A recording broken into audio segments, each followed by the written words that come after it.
My son-in-law called me a has-been with scissors at his own victory celebration. What Julian didn't know was simple but dangerous. For 28 years, I hadn't just been cutting hair. I'd been dismantling organized crime families for the FBI. 4 hours later, the director of the Federal Bureau of Investigation walked into his lavish rooftop party in downtown Chicago. He carried a presidential commendation and an urgent request for my immediate consultation. Every guest watched in stunned silence, including the mayor, 3 federal judges, and the crime boss whose brother Julian had just convicted using evidence I'd gathered 2 decades ago. Julian thought he was mocking a nobody. He destroyed his career instead. 3 years of telling people I cut hair for a living. 3 years of snide jokes about my little shop on Halsted Street, Vance's Cuts. 3 years of watching my daughter, Sarah, make excuses for her husband's arrogance toward me. He never asked the right questions. That celebration night, Julian decided to go public with his contempt. It was a fatal mistake. The FBI director confirmed my classified service record in front of 200 guests, revealing my role in bringing down the Morty crime syndicate and the undercover operation that saved 14 federal witnesses from assassination. Julian's world collapsed in real time. Here's what really happened when an arrogant prosecutor discovered he'd been insulting a legend in his own field. You've probably dealt with people who measure your worth by your job title, people who think a corner office makes them superior. This story is for you. If you're reading this, please subscribe to this channel. You're going to want to see how this ends. Let me show you how 28 years of undercover work came out of the shadows. The disrespect didn't start at the celebration. It began 3 years ago when Julian Park married my daughter, Sarah. I was proud of Sarah. She was a criminal defense attorney with a sharp mind and a good heart, making real money at a respected firm. But Julian came from legal royalty. His father was a retired federal judge, and his mother sat on the board of Northwestern Law School. The Park family had produced prosecutors and judges for 3 generations. The first time Julian saw me in my barber's apron, sweeping hair off the floor of my shop, his expression changed. "This is your father's business?" he asked Sarah, looking around at my modest 1,200 square foot shop. "Vance's Cuts," I said proudly. "Been here 11 years now." Julian nodded slowly, the way you might acknowledge a child's crayon drawing. Interesting career choice. My wife Martha tried to smooth things over. Arthur had a long career before this. Julian, the barbershop, is his retirement project. But Julian had already made up his mind. At family dinners, he'd introduce me to his colleagues differently. "This is Sarah's father. He runs a barbershop on Halsted." Always that pause, always that subtle head tilt that suggested I was a curiosity rather than a person. The second incident happened at Julian's promotion party last spring. He'd just been named deputy district attorney. It was a big deal, with lots of important people at the Chicago Athletic Club. Julian was holding court near the bar, surrounded by judges and prosecutors. "My father-in-law couldn't make it to law school," he said loud enough for me to hear. "But he found his calling, scissors instead of briefs." Polite laughter rippled from his circle. I kept sipping my club soda. "Some people are meant to lead," Julian continued. "Others are meant to serve. Both are necessary, I suppose." My daughter appeared at my elbow, her face red. "Dad, I'm sorry. He's had too much champagne." "He's sober, Sarah. This is who he is." She didn't argue, she couldn't. The third incident was the breaking point. Julian was preparing his closing argument for the Morty case. Vincent Morty, the nephew of the infamous crime family, was charged with racketeering and murder. This was the case that would make Julian's career. He was rehearsing at our house, pacing the living room like it was a courtroom. "The evidence is overwhelming," he declared. 20 years of surveillance, witness testimony, financial records. This case practically prosecutes itself. I was reading the newspaper. "You know," I said quietly, The Morty family has a long memory. You might want extra security." Julian stopped mid-stride. "Security advice from a barber. Just an observation. They don't operate like street gangs." "Arthur, I appreciate the concern, but I've been doing this for 15 years. I think I understand organized crime better than someone who gives haircuts." Martha put her hand on my arm. "A warning, not yet." "The Mortys are different," I said. "They're patient, they wait." Julian laughed. "Let me explain something about criminals, Arthur. They're not sophisticated masterminds. They're thugs with money. The real work happens in courtrooms, not in barbers. Ops reading true crime novels." I went back to my newspaper, fighting the urge to speak. What Julian didn't know was that I'd spent 3 years undercover inside the Morty organization in the late 90s. I'd gathered the very evidence that put Vincent's uncle away for life. I remembered the metallic taste of fear in my mouth when I wore a wire to family dinners, attended mob weddings, and once talked my way out of an interrogation room with a car battery and jumper cables. I remembered the smell of stale cigar smoke and the cold, dead eyes of the men I deceived. It wasn't just police work. It was acting for my life, every single second of every single day. But my identity had been classified at the highest levels. Even after retirement, the Bureau recommended I maintain low visibility. There were still family members who'd love to know who really brought down their empire. So I cut hair. I swept floors. I listened to Julian Park tell me I didn't understand criminals. I lived in a modest 2-bedroom apartment in Lincoln Park. I drove a 2018 Ford F-150 with rust spots. By every measure Julian cared about, I was exactly what he thought, a failure. What he didn't know was that I chose this life. After 3 decades of looking over my shoulder, sleeping with a gun under my pillow, and watching informants die because someone talked, I wanted simple. I wanted to hold scissors instead of weapons. I wanted customers who told me about their kids' soccer games instead of their crimes. But simple comes with a price. People judge what they can see. They don't notice the scars under your shirt. They don't ask about the metal locked in a safe deposit box. They definitely don't recognize the significance of encrypted phones that ring at 4:00 a.m. Julian saw a 63-year-old man in a barber's apron making $15 an hour plus tips.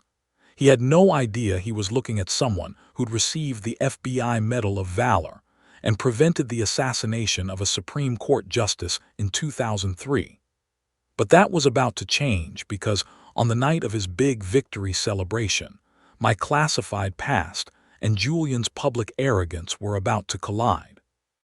And 200 of Chicago's most powerful people were going to witness every second of it. The stakes weren't just about hurt feelings. This was tearing my family apart. Sarah was caught in the middle, trying to keep the peace between her husband and her father. I watched her lose sleep, canceling our weekly lunches, anything to avoid the tension. "Dad, maybe you could explain your background to Julian," she asked me one evening at the shop. "Sweetheart, some things are classified for good reasons. But he thinks you're just a loser." Sarah's silence was answer enough. The family pressure was real too. Julian wanted a celebration that would cement his reputation. A $300,000 gala at the Grand Hotel's rooftop. It wasn't just showing off. It was Julian's way of announcing himself to Chicago's power structure as a rising star. Sarah was paying for half of it. Their joint savings were depleted, credit cards maxed out. "We could have a smaller party," she suggested to Julian once. "Absolutely not. My family has standards. We're not having some backyard barbecue because your father can't afford to contribute." The truth was, I could have written a check for the entire celebration without touching my real accounts. But those accounts were tied to my classified pension and investment funds. Opening them meant opening questions I wasn't ready to answer. So I contributed what a barber could afford, $300. Money that came from exactly where Julian thought it came from. He made sure everyone knew. "Arthur gave us his little contribution," he told his mother during planning. "Every bit helps, I suppose." The real breaking point came 2 weeks before the celebration. Sarah called me at 10 p.m. "Dad, Julian is suggesting you shouldn't come." "What?" "He says you'll embarrass him in front of the mayor and the federal judges. He wants to seat you at a back table with the catering staff." I felt something cold settle in my chest. "What did you tell him?" I told him, "Absolutely not. You're my father. You'll sit at the family table or I'll cancel the whole thing." That's when I realized the stakes had changed. This wasn't about my pride anymore. This was about my daughter's marriage, her future, her happiness. Julian was using my perceived failure as leverage to control Sarah. If he could make her ashamed of her father, he could control how she saw herself. I had two choices: keep playing the humble Barber and watch my daughter's marriage turn into a power struggle, or reveal enough truth to level the playing field. But there was a third option I hadn't considered. What if Julian revealed his true character so publicly, so dramatically, that the choice was made for me? What if I just waited? "Sarah," I said finally, "tell Julian I'll be there, front table family seating, and I'll be bringing a guest." "Who?" "Your mother deserves to see this." Because Martha had kept my secrets for 28 years. She'd watch me come home with broken ribs I couldn't explain, take calls I couldn't discuss, and disappear for months at a time on assignments that officially never happened. She earned the right to watch Julian learn what happens when you mistake quiet service for weakness. The morning of the celebration, strange things started happening. First, there was the phone call. I was getting coffee at the hotel lobby when my encrypted phone rang, the one with the bureau seal programmed into it. Vance. Arthur, it's Reynolds, we need to talk." Director Thomas Reynolds, my former partner from the Chicago field office, now running the entire FBI. Julian was standing 15 feet away, close enough to notice my posture change. "Not today, Tom, family event." "That's exactly why we need to talk. Check your secure email." I hung up and turned around. Julian was staring at the phone. "Interesting device," he said. "Very official, looking for a Barber work phone." Everyone's got a smartphone these days. Barbers don't get calls that make them use first names with people who sound like government officials. The second thing happened at the venue. We were doing final walkthroughs when two men in dark suits approached me. "Excuse me, are you Arthur Vance?" Julian's ears perked up. One of the men had an earpiece. Both had that unmistakable federal agent posture, alert, balanced, ready. "Depends who's asking." "Agent Davis, FBI Chicago field office. We need to verify your attendance tonight for security protocols." Julian stepped closer. "Security protocols for what?" Agent Davis looked at him, then back at me. "Sir, we just need confirmation of your current address for updated records." I rattled off my Lincoln Park apartment address. The agents nodded and walked away. Julian grabbed my arm. "Arthur, what the hell was that about?" "No idea. Maybe something about the neighborhood." FBI agents don't care about a barber's address. You'd be surprised what the government tracks these days. But his suspicion was growing. Then came the main event. The Grand Hotel rooftop had been transformed into something from a magazine. White orchids, crystal chandeliers, a jazz quartet. 200 of Chicago's most influential people filled the space. I spotted familiar faces in the crowd. Federal Judge Catherine Holloway, FBI Deputy Director Sarah Lynn, and Mayor David Richardson. They all knew me by reputation, even if we'd never officially met. Julian didn't know any of this. Dinner was announced, and we took our seats at the head table. When the time came for toasts, Julian stood up. He looked directly at me. "For 3 years, I've known my father-in-law as a humble barber, someone who cuts hair on Halsted Street for tips." Murmurs went around the room. This wasn't a typical celebration speech. But tonight, I've discovered that FBI agents know his name. DOJ officials verify his identity. Federal judges treat him like an old friend. Sarah reached for his arm. Julian, stop. No, he pulled away. These people deserve to know who they're celebrating with. Arthur Vance, everyone, Barber, or whatever it is he really does. The room was dead silent. Julian raised his champagne glass, his hand trembling. So here's my question, Arthur. What exactly do you do? Because it's clearly not cutting hair. Are you FBI, some kind of federal agent? What have you been hiding from your own family? I stood up slowly. Julian, you really want to do this here, now? Yes, I want the truth. I nodded and reached into my jacket pocket, pulling out a sealed letter. Okay, let's see what Director Reynolds has to say. I opened the official seal and began reading aloud. Special Agent Arthur James Vance, Federal Bureau of Investigation, Organized Crime Division, retired. Julian grabbed the table for support. Sarah's mouth fell open.